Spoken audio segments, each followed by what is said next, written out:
వెంకటేశ్వర స్వామి చిత్రపటాలను ప్లెకార్డులు లాగా పట్టుకొని సభలోకి వచ్చి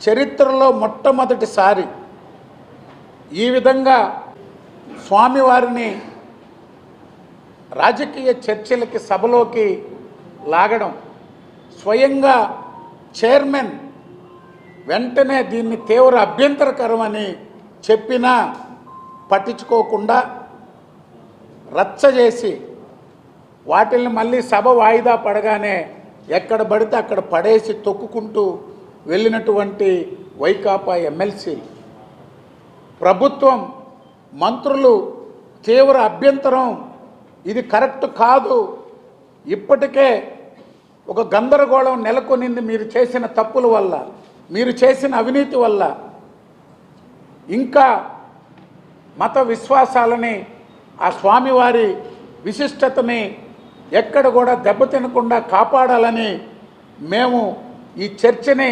కొనసాగించకూడదని చెప్పి మేము ఆలోచిస్తుంటే, మీరు అనేక అంశాలని సభలో సంబంధం లేని అంశాలని తెస్తున్నారని చెప్పినా వినకుండా చాలా స్పష్టంగా చెప్తున్నాం.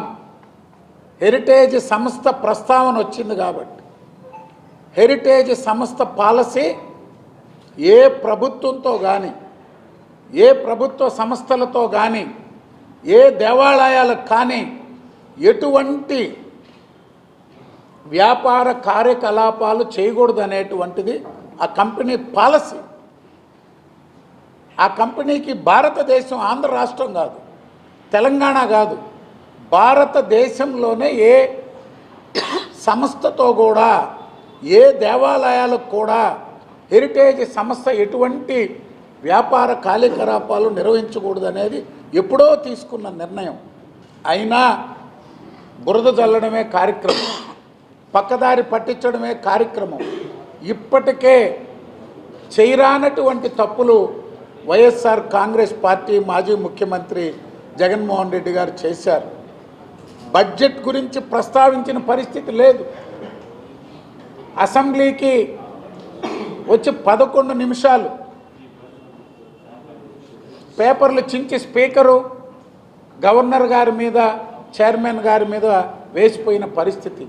మేము ఒకటే అడుగుతున్నాం, మీకు హిందూ మతంపై, హిందూ మతాన్ని విశ్వసించే ప్రజలపై నమ్మకం, విశ్వాసం ఉంటే, ఆ దేవదేవుడిపై ఏమాత్రం మీకు విశ్వాసం లేదు, నమ్మకం లేదు, కనీసం కోట్ల మంది విశ్వాసాన్ని, నమ్మకాన్ని గౌరవించి వెంటనే క్షమాపణ చెప్పండి, క్షమాపణ చెప్పండి అని చెప్పి వైఎస్ జగన్మోహన్ రెడ్డి గారికి, వైఎస్ఆర్ కాంగ్రెస్ పార్టీకి తెలియజేస్తున్నాం.